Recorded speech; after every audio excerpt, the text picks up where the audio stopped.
I followed a thread on Twitter, I still can't call it X, started by Preet Bharara, in which he posed the question, what was the best song of 1984? Impossible to choose. I've been meaning to write about the music of 1984 for a while now in honor of the 40th anniversary of my high school graduation. I'm actually going to combine the music of 1983 with 1984 here because as a school teacher, I kind of always counted September 1st as the beginning of the year, not January 1st. So September to September is my year.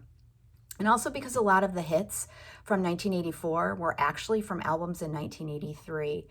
I'd been procrastinating, and Preet's post was exactly what I needed to get motivated. The responses to the tweet were absolutely awesome, and of course, because I am a Taurus, I have a hard time not being sentimental about the past. 1984, a year fraught with so much symbolic meaning. Do young people read George Orwell's novels anymore? I'm curious.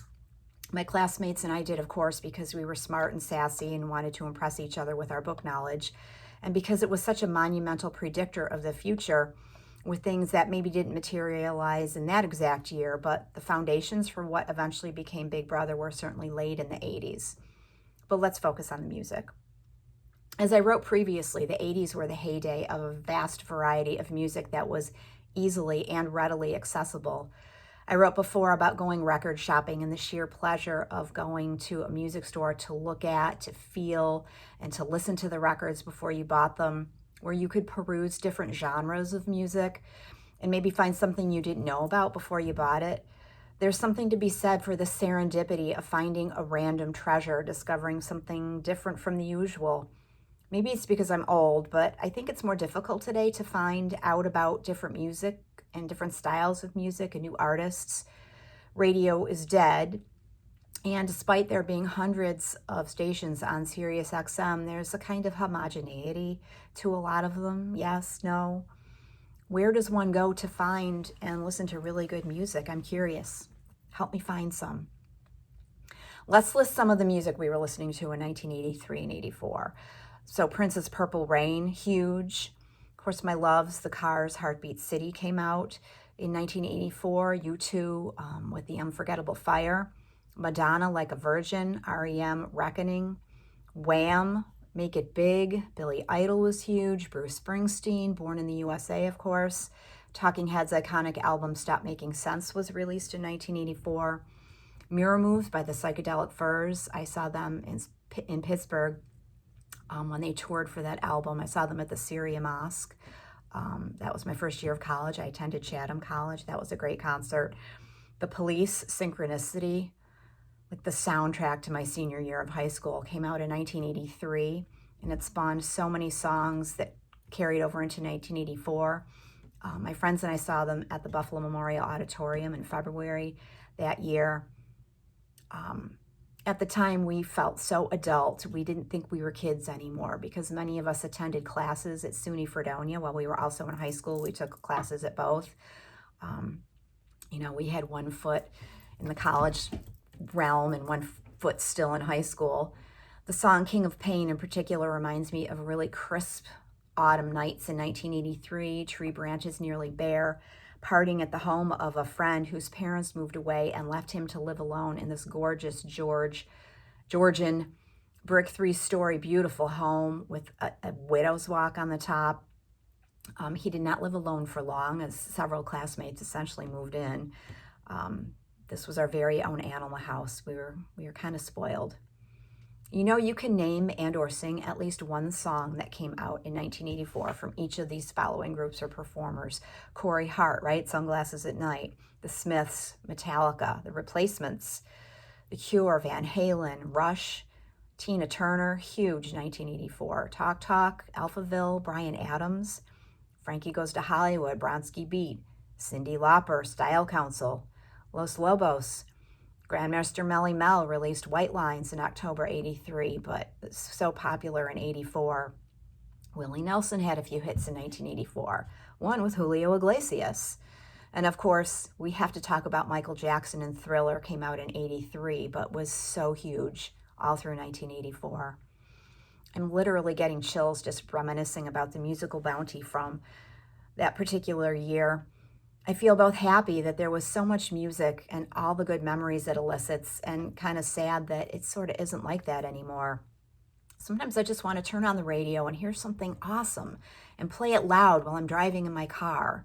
In order to hear something mind blowing today, you kind of have to already know it exists or kind of know where to go to find it.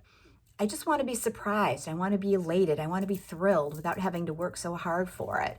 I want someone else to share it with me. I want to hear a DJ talk about a record and maybe interview the singer and talk about its origins and influences. I want my MTV. Actually, I think MTV was one of the things that kind of led to the downfall of the music industry as we knew it at one time. And I also think that it was kind of a component that led to the downfall of my loves of the Cars in particular. But that's a topic for another day. Here's more. Hall & Oates, Bananarama, Ghostbusters, remember that soundtrack?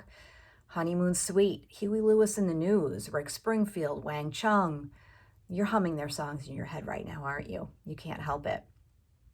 I'm going to meander off this path just a little bit to talk about another Boston-based band besides my beloved Cars, and that would have to be Aerosmith.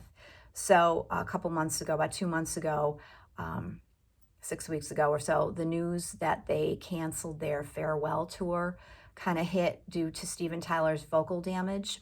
Such a bummer of an ending to a really storied and amazing 50-year career. They really were an amazingly great rock and roll band, totally from a different era when the conditions by which a band could form and become famous were so different than they are today. And of course, they also figured prominently in my favorite movie, Dazed and Confused. If you recall, Randall, Pink Floyd, refused to sign his football contract the morning after that epic party at the Moon Tower, and instead took off with Wooderson to go buy Aerosmith concert tickets at the end of the film. Classic. And Aerosmith was kind of discovered or helped along by famed Boston DJ Maxine Sartori, the very same DJ who promoted the early Cars and gave their cassette single Just What I Needed heavy airplay before they even had a record deal. She was so influential for bands in Boston in the 70s. She set Aerosmith on their path to fame. If you're not familiar with her, but if you're a music aficionado, you probably are, but look her up. She was legendary.